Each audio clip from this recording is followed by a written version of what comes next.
नमस्कार। कथा सखी में आज सुनिए सुमन बाजपेयी जी की लिखी कहानी पीली दीवारें। दोस्तों, सुमन बाजपेयी जी दिल्ली में रहने वाली एक स्वतंत्र लेखिका, पत्रकार, संपादक, अनुवादक, यात्री और कहानीकार हैं। उन्होंने विभिन्न विषयों पर 17 से अधिक पुस्तकें लिखी हैं और लगभग 160 पुस्तकों का अंग्रेजी से हिंदी में अनुवाद किया है। पिछले 32 सालों से कहानी, कविता व महिला विषयों, पर्यटन तथा बाल लेखन में संलग्न है। 800 से अधिक कहानियां व कविताएं, 1000 से अधिक लेख विभिन्न पत्र पत्रिकाओं में प्रकाशित हो चुके हैं। आकाशवाणी से निरंतर कहानियों का प्रसारण होता रहता है।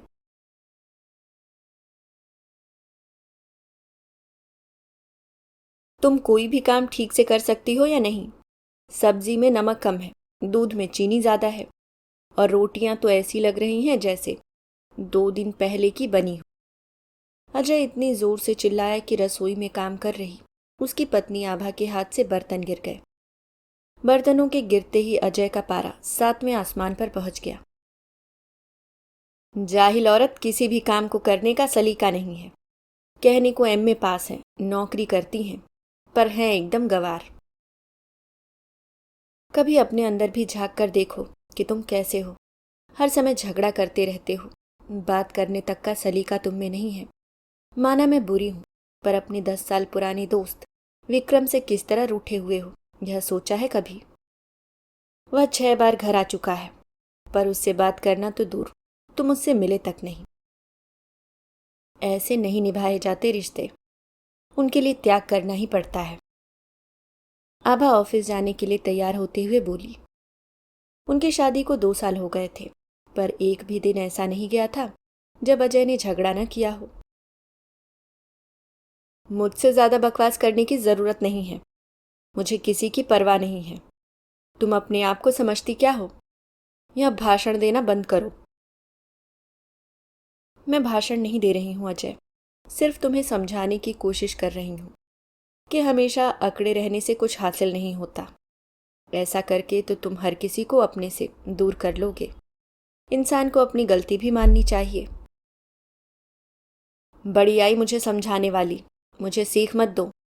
मैं कभी कोई गलती नहीं करता, और अगर तुम्हें इतनी ही दिक्कत हो रही है तो तुम भी जा सकती हो। मुझे किसी की परवाह नहीं। बड़बड़ाते हुए वह घर से बाहर निकल गया। आभा सकते में आ गई। क्या कह गया था अजय? वह 2 वर्षों से उसे बर्दाश्त कर रही थी, क्योंकि उसे उम्मीद थी कि अजय के स्वभाव में कभी तो बदलाव आएगा और वह रिश्तों की कद्र करना सीख जाएगा। लेकिन अजय था कि हर किसी से लड़ाई करने को तैयार रहता था। कोई भी बात अगर उसके मन की नहीं होती तो वह भड़क उठता था। लेकिन आज तो हद ही हो गई थी। आखिर वह कहना क्या चाहता था? आभा कुछ देर तक खड़ी सोचती रही और फिर उसने निर्णय करने में पल भर की भी देरी नहीं की। अजय ऑफिस से फिल्म देखने चला गया। फिर रात को देर से घर लौटा तो घर उस समय अंधेरे में डूबा हुआ था। यह देख उसे झल्लाहट हुई। पता नहीं क्या समझती है अपने आप को। मेरे आने से पहले ही सो गई। कम से कम बालकनी की ही लाइट जलाकर छोड़ देती। अपनी आदत के अनुसार अजय बड़बड़ाया। फिर काफी देर तक कॉल बेल बजाने के बाद भी जब दरवाजा नहीं खुला तो उसने डुप्लीकेट चाबी से दरवाजा खोला। आभा घर पर नहीं थी। हर तरफ एक सन्नाटा बिखरा हुआ था। ऐसा पहली बार हुआ था कि आभा उसके आने के समय घर पर ना हो।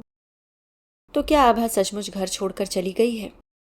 पल भर को उसे अजीब लगा, लेकिन फिर वह सामान्य हो गया। जाती है तो जाए, मैं उसके नखरे तो उठाने से रहा। अपने आप 1-2 दिन में वापस आ जाएगी। वह बड़बड़ाया और उस रात भूखा ही सो गया। दिन, हफ्ते और फिर महीने बीतते गए, पर आभा नहीं लौटी। न ही अजय ने उसे बुलाने की कोशिश की। इस बीच उसने विक्रम को कई बार फोन किया, पर उसने बिना बात किए ही फोन काट दिया। ऑफिस के अपने एक सहयोगी से जब उसने विक्रम के व्यवहार के बारे में जिक्र किया तो वह मुस्कुराया और अपनी सीट पर जाकर बैठ गया। जब दूसरे सहयोगी ने उसके मुस्कुराने का कारण पूछा तो वह बोला, हमारे अजय को यह नहीं पता कि अपने जीवन से दोस्त को तो एक बारगी हटाना आसान है, पर अगर पत्नी ही चली जाए तो फिर दोस्त ही क्या, किसी भी रिश्ते को संभाल कर रखना मुश्किल हो जाता है। अब देखना हर कोई इससे मुंह मोड़ लेगा। आभा के जाने के बाद शुरू शुरू में तो अजय को अपनी आज़ादी बहुत अच्छी लगी। जब दिल करता घर आता, होटल में खाना खाता और सुबह देर तक सोता। लेकिन धीरे धीरे उसे घुटन सी होने लगी। रात को अंधेरे और सन्नाटे में डूबे घर में लौटना, खुद कच्चा पक्का बनाना और अकेले बैठे टीवी देखते रहना। अब आभा तो थी नहीं जिस पर वह अपनी झुंझलाहट उतारता, इसलिए काम वाली पर ही अपनी खीज उतारता। कभी उसके देर से आने पर तो कभी घर ठीक से साफ न करने पर। काम वाली मालकिन के जाने के बाद अकेले साहब के लिए काम करने से कतरा रही थी। उसने एक दिन यह कहकर काम छोड़ दिया कि घर में कोई औरत नहीं है, इसलिए मेरे मर्द ने यहाँ काम करने से मना कर दिया है। क्या करता अजय? उसने एक लड़का नौकर रखा जो सारा दिन घर पर रहता था, लेकिन वह जितना सामान लाता था वह कम पड़ने लगा। आज यह नहीं वह नहीं है कहकर वह अजय की जान खाए रहता। उसके पड़ोसी उसे एक बार चेतावनी भी दे चुके थे कि तुम्हारा नौकर दिन में अपने जान पहचान वालों को यहाँ बैठाए रखता है। पर अजय को लगा था कि उस पड़ोसी को उसके नौकर रखने से शायद जलन हो रही है। एक दिन तबीयत खराब होने की वजह से अचानक अजय घर आया तो देखा कि उसके बेडरूम में नौकर एक लड़की के साथ है। यह देखते ही वह क्रोध से भड़क उठा और उसने नौकर को घर से बाहर निकाल दिया। अकेलापन उस पर हावी होने लगा था। उसने कई बार अपनी माँ से कहा कि वे उसके पास आकर रह लें, पर उन्होंने कहा, बेटा मेरी तबीयत खराब रहती है, उस पर से बहू भी नहीं है, कौन देखभाल करेगा मेरी? बेकार में मेरे आने से तेरा काम बढ़ जाएगा। यहाँ तक कि अजय की बहनें जो भाभी के होने पर महीने में 2-3 बार चक्कर लगा जाती थीं, उन्होंने भी आना छोड़ दिया।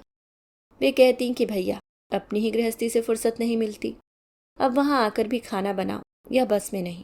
भाभी थीं तो आराम था, सब कुछ तैयार मिलता था और हम भी मायके में 2-4 दिन चैन से बिता लेते थे। अजय उनकी बातें सुनकर चिढ़ जाता था और उन्हें भी खरी खोटी सुना देता था, लेकिन अकेलेपन और निरस्ता के समुद्र में डुबकी लगाने के कारण वह खामोशी से उनकी बातें सुन लेता। उसका दिल रोने को होता। आभा ने कैसे कुशलता और प्यार से सारे रिश्तों को जोड़ा हुआ था। तभी तो उसके जाने के बाद उसके अपनों ने ऐसे मुंह मोड़ा मानो वे आभा के रिश्तेदार। कुछ घंटों के लिए बहुत आग्रह करने पर बुआ आईं तो बहुत उदास होते हुए बोली, अब मन नहीं करता तेरे घर आने को। मेरी बातें तुझे बुरी लग रही होंगी, पर सच तो यह है कि तेरा लटका हुआ मुंह देखने को कौन आएगा। आभा थी तो कितनी आवभगत करती थी, चाहे कितनी भी थकी हुई हो, पर कभी मुंह नहीं बनाती थी। औरत से ही घर होता है बेटा, वह नहीं तो जीवन बेकार हो जाता है। यार दोस्त रिश्तेदार सगे संबंधी कब तक और कितना साथ देंगे? साथ तो पत्नी ही अंत तक निभाती है।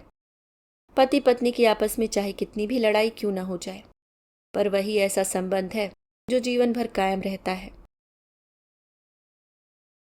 क्या कहता अजय और कैसे रोकता उन्हें।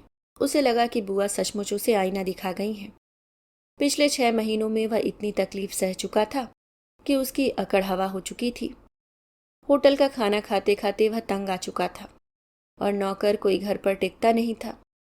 उसने यह सोचकर उसके दोस्त पीयूष को फ़ोन किया कि आज रात उसके घर खाना खा लेगा, पर उसने कहा, यार मेरे पिता की तबीयत ठीक नहीं है, इसलिए आज तो संभव नहीं हो पाएगा। मैं तुझे खुद फ़ोन करके बुलाऊंगा किसी दिन। क्या करता अजय? रेस्तरां में ही खाने गया। वहां देखा कि पीयूष अपने परिवार के साथ आया हुआ है। एक कसक सी उठी उसके मन में कि उसके दोस्त भी उसे घर नहीं बुलाना चाहते। पीयूष ने भी उसे देख लिया था, इसलिए अगले दिन फ़ोन करके उससे बोला, यार क्या करूं, तेरी भाभी कहती हैं कि अजय अकेला आकर क्या करेगा। उसे भी बहुत अनकंफर्टेबल फील होता है। आभा थी तो उसे कंपनी मिल जाती थी।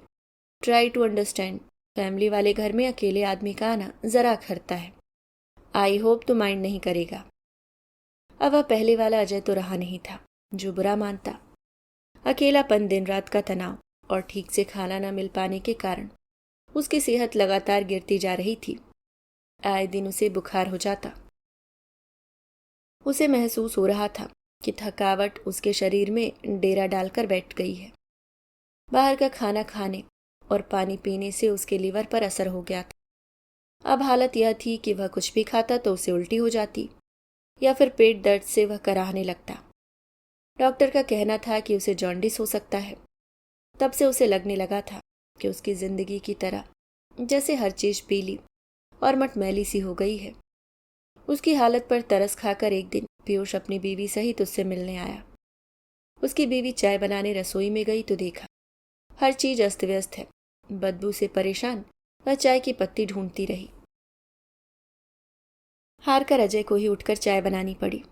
फुसफुसाते हुए वह पीयूष से बोली, यहां मैं और एक पल के लिए भी नहीं ठहर सकती। घर है या कूड़े का ढेर?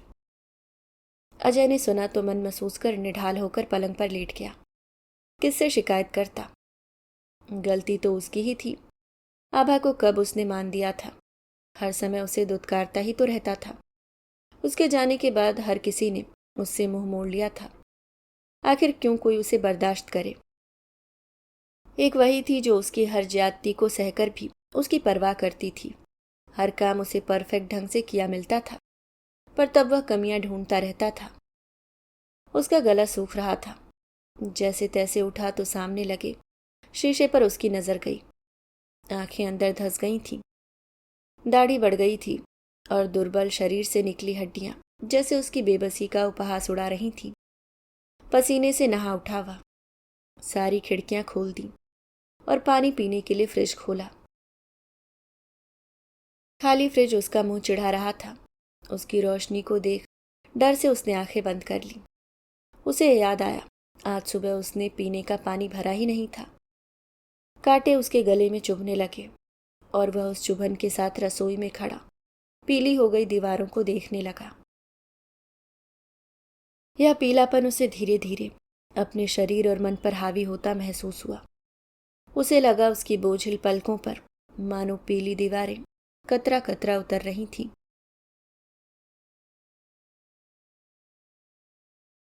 अभी आप सुन रहे थे सुमन बाजपेयी जी की लिखी कहानी पीली दीवारें।